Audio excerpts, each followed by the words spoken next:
moderator. As far as Morocco is concerned, let me go through first of all what our agency entails, legal aspects, which helps us to have secure fundings in addition to the state's contribution. Our agency was established in 2000 through Law 51, so it started in September 2001 on the basis of Employment Office, which was established before that time. Let me go through a certain number of missions. In these missions, it also helps us forge a lot of partnerships with the environment, in addition to missions linked to prospection, reception, orientation, assistance, putting in place of vocational and professional trainings. We also have conventions with professional associations to promote employment. We also have the possibility to undertake missions with attributions that are assigned by the state to the public establishments. All this within a convention. We also have the obligation to give to the senior department information on the employment market. Of course, we also have jobs offers from abroad and explore all the opportunities of placements. As you might be aware of it, in all services of employment, we have three main customers: job seekers, employers, and job bearers, and also some companies for immigration. So we can say that we have 300,000 who are present in our database, 45,000 beneficiaries of workshop of job seeking. We also have a lot of officials we treat, annually 100,000, and we assist 1,500 to enterprise establishment. For any job seeker, he's got a lip service and orientation, which is made towards creation of enterprises. That is, we help him to develop a very good business process. And based on the job seeker, if it is autonomous, then we put him into relationship directly. If it's not, then we help him through attachments. For our graduates, it's something that we are developing because we don't have any specific measures in Morocco for no graduates. So we make available to them jobs opportunities. These are being broadcast on the website. We prepare them via workshop. We also organize seminars, apprenticeship, and later we validate the experience. With regard to project bearers, it is orientation, entrepreneurial orientation. We assist them to starting enterprises and income generating activities. Income generating activities because it is what will come later in terms of finance, sources of financing. Services offers to employers that is accompanying them for recruitment and also anticipation needs of recruitment. So from this anticipation, we have nursery of skills.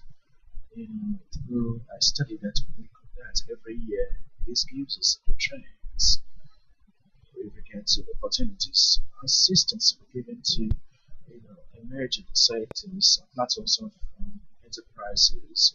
Any investor who comes to Morocco, then we assist him.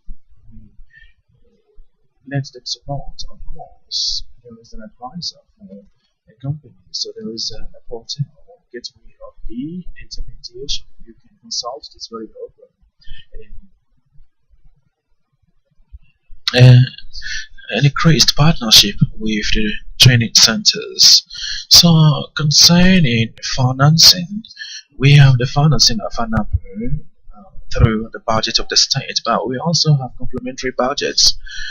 So we have Law 51, 91, Article 10, We have Article 10, which provides that in order so we can have subsidies of equipment allocated by the states and also contribution of private or public bodies. We also have we do borrow credits through service provided by enterprises, also international legs of donations and any other source of funding through the laws, peculiar the one coming from the public service of promoting economics. We have operational charges. Why I'm sharing this with you to have a legal framework to manage funds is very important. With regards to the source of funding, we have the National Initiative of Development. We also have the provincial and regional councils, that is department and also local communities. Any technical assistance ensured by animal through international cooperation. For financing the means, we can talk about the premises of the agency equipment and also human resources, investments, and self-employment projects, the training of the staff in the framework of international cooperation.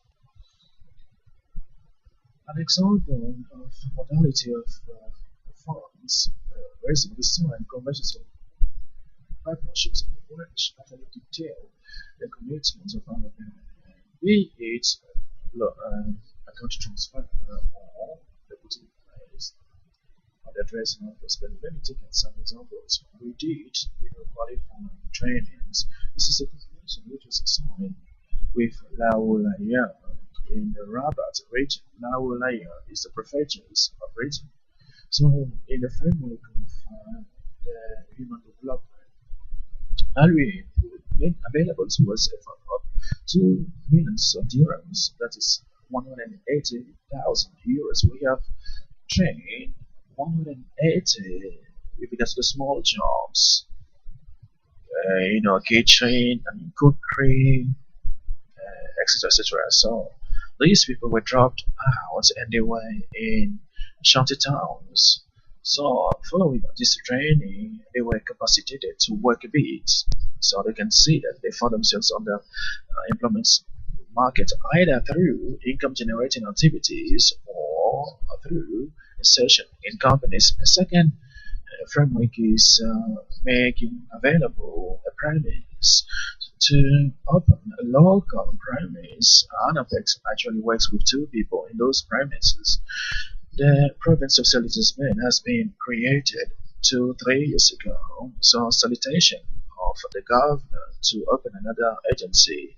The problem we were confronted was that we were not having enough money to open an agency, so we went through the urban commune, which made available to us a premise that we have rehabilitated. The equipment is shared between the province and APEC, and finally, the urban commune also made available to us 2 people that were trained by ANAPEC. Another example, we took the young first degree graduates who were unemployed. The objective is to help them to have self-employment. So objective was to insert 200 people. You see that this cooperative is a private teaching cooperative. These are the youth who constitute themselves into cooperative. They're young who are seeking jobs. So with the prefecture and with the council of Saleh town and some partners, we are able to put in place such a cooperative for training. So there was a small first school started in September 2014. A second school which started only last week. How were we able to do this? There was a financing, and then the land was secured by a private businessman in new suburbs that are created in the outskirts. So there was also school vehicle which was financed by ENDRs. Now, with regard to training, it is ANAPEC which is in charge for selecting applicants and also to train them to become teachers. Modality of implementation includes a convention which was signed between ANAPEC and the urban commune and cooperative. Impact on employment in 2014 of that integrated the employment market. In 2015 we are envisaging 51 people. So I tried to be very succinct, but I believe that it's a bit voluminous. So I'm waiting for your questions. Thank you.